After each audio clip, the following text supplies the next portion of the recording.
ఏపీలో సామాన్యులకు కూటమి ప్రభుత్వం మరోసారి ఊరటనిచ్చే నిర్ణయం అయితే తీసుకుందని చెప్పుకోవచ్చు. మార్కెట్లో బియ్యం ధరలు పెరుగుతూ ఉండడంతో కుటుంబాలపై భారం పెరుగుతోంది. దీనిని తగ్గించేందుకు ప్రభుత్వం రేషన్ కార్డుతో సంబంధం లేకుండా సామాన్యులకు సన్న బియ్యం పంపిణీ రెడీ అయింది. కేవలం ఆధార్ కార్డు చూపించి ఈ బియ్యం తీసుకోవచ్చు. ప్రస్తుతం మార్కెట్లో కిలో బీపీటీ సూపర్ ఫైన్ బియ్యం సుమారుగా 62 నుంచి 65 రూపాయల వరకు పలుకుతూ ఉండగా ప్రభుత్వం ఏర్పాటు చేసిన ప్రత్యేక కౌంటర్లలో అదే బియ్యాన్ని 52 రూపాయలకే అందిస్తోంది. అలాగే బీపీటీ రా రైస్ కిలో 50 రూపాయలకే విక్రయిస్తుంది. అంటే మార్కెట్ ధరతో పోలిస్తే కిలోకు దాదాపుగా 10 నుంచి 13 రూపాయల వరకు తక్కువ ధరకే బియ్యం అందుబాటులోకి వచ్చింది. ఏ విక్రయాల కోసం రాష్ట్ర వ్యాప్తంగా 130 రైతు బజార్లలో ప్రత్యేక కౌంటర్లు ఏర్పాటు చేశారు. వీటితో పాటు రైస్ మిల్లర్ల ఆధ్వర్యంలో మరో 500 కౌంటర్లు ఏర్పాటు చేసినట్లుగా సమాచారం. మొత్తంగా 630 కేంద్రాల ద్వారా ప్రజలకు తక్కువ ధరకే బియ్యం అందించేలా ఏర్పాట్లు చేశారు. మరి ఈ బియ్యం ఎవరు తీసుకోవచ్చు, ఎంత తీసుకోవచ్చు అనేది ఇప్పుడు కీలకం. బియ్యం కొనుగోలు సమయంలో ఆధార్ ధృవీకరణ తప్పనిసరి. ఒక్కో వ్యక్తి ఆధార్ ఆధారంగా గరిష్టంగా 10 కిలోల వరకు బియ్యం కొనుగోలు చేయొచ్చు. అంటే ప్రత్యేక కౌంటర్ కు వెళ్లి ఆధార్ వివరాలను ధృవీకరించుకున్న తర్వాత బియ్యం తీసుకునే విధానం అమల్లో ఉంది. అయితే ఈ విధానంలో కొన్ని ప్రాంతాల్లో సాంకేతిక సమస్యలు కూడా ఎదురవుతూ ఉన్నాయి. ఆధార్ వెరిఫికేషన్ కు సంబంధించిన సర్వర్ సమస్యలు, ధృవీకరణలో జాప్యం కారణంగా కొన్ని చోట్ల ప్రజలు ఇబ్బందులు పడుతున్నట్లు సమాచారం. కౌంటర్ల వద్ద ఎక్కువ సమయం వేచి ఉండాల్సిన పరిస్థితి కూడా ఏర్పడుతుంది. అటు మరోవైపు ఏ ప్రాంతంలో బియ్యానికి డిమాండ్ ఎక్కువగా ఉందో అధికారులు గుర్తించి అవసరమైన చోటుకు స్టాక్ ను తరలించేలా పర్యవేక్షణ వ్యవస్థను ఏర్పాటు చేశారు.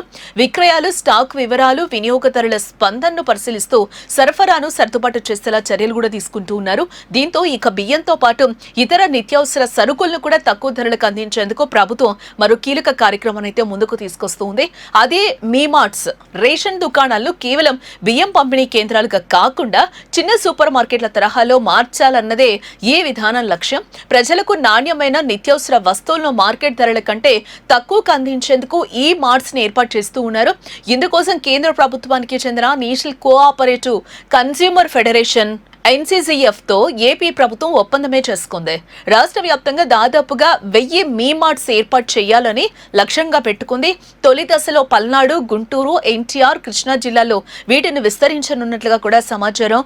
ఈ మార్ట్స్ లో బియ్యం, పప్పులు, వంట నూనెలు, ఇతర గృహావసరాలకు సంబంధించిన నిత్యావసర వస్తువులను అందుబాటులో ఉంచనున్నారు.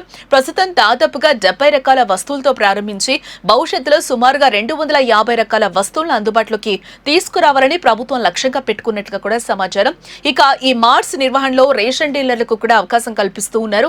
ఇప్పటికే రాష్ట్ర వ్యాప్తంగా ఉన్న రేషన్ దుకాణాల నెట్వర్క్ ను ఉపయోగించుకోవడం ద్వారా ప్రజలకు దగ్గరలోనే ఈ కేంద్రాలను అందుబాటులోకి తీసుకురావాలని ప్రభుత్వం కూడా భావిస్తూ ఉంది. అదే సమయంలో రేషన్ డీలర్లకు అదనపు ఆదాయం వచ్చే అవకాశం కూడా ఉంటుంది. అంటే రేషన్ వ్యవస్థను కేవలం ఉచిత లేదా సబ్సిడీ బియ్యం పంపిణీకి పరిమితం చేయకుండా ప్రజలకు అవసరమైన నిత్యావసర సరుకులు కూడా అందించే విధంగా మార్చే ప్రయత్నం జరుగుతూ ఉంది. అయితే ఈ పథకాలు ప్రజలకు పూర్తి స్థాయిలో ఉపయోగపడాలి అంటే కౌంటర్ల వద్ద సరిపడా స్టాక్ ఉండటం, బియ్యం నాణ్యతలో ఎలాంటి రాజీ లేకపోవడం, ఆధార్ వెరిఫికేషన్ లో సాంకేతిక సమస్యలు లేకుండా చూడటం చాలా కీలకం. రేషన్ వ్యవస్థలో ఏపీ ప్రభుత్వం తీసుకొస్తున్న మార్పులు ఇప్పుడు ఆసక్తికరంగా మారాయని కూడా చెప్పుకోవచ్చు. ప్రభుత్వం చెప్తున్న లక్ష్యాలు క్షేత్రస్థాయిలో ఎంతవరకు అమలవుతాయి, తక్కువ ధరల బియ్యం, నిత్యావసర సరుకులు ప్రజలకు నిరంతరం అందుబాటులో ఉంటాయి అన్నదే వేచి చూడాలి. ఇలాంటి ఇంట్రెస్టింగ్ అప్డేట్స్ కోసం తప్పకుండా వేదర్ టీవీ న్యూస్ ని సబ్స్క్రైబ్ చేసుకోండి.